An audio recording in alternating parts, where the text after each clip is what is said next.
তাকে কেন বাংলাদেশেরই একটা রাজনৈতিক দলের কর্মীরা পিটিয়ে মেরে ফেললো, এবং একটা স্বাধীন দেশে। আবরার ফাহাদ তো বাংলাদেশের পক্ষে কথা বলছেন, আবরার ফাহাদ বলছেন পানির হিস্সার কথা, আবরার ফাহাদ বলছেন সার্বভৌমত্বের কথা।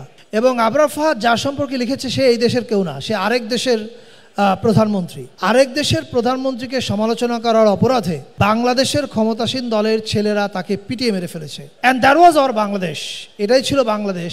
এবং এই বাংলাদেশকে কি আপনারা স্বাধীন বলতে পারেন? ইম্পসিবল। মানে সার্বভৌমত্ব ছাড়া আপনি একটা দেশের স্বাধীনতা অকার্যকর। আমি মনে করি জুলাই আন্দোলনের অভ্যুত্থানের মধ্য দিয়ে বা বিপ্লবের মধ্য দিয়ে বাংলাদেশ যেটা অর্জন করেছে সেটা হচ্ছে বাংলাদেশ তার সার্বভৌমত্বকে টেক ব্যাক করেছে, যে সার্বভৌমত্ব তার হাত থেকে চলে গেছে।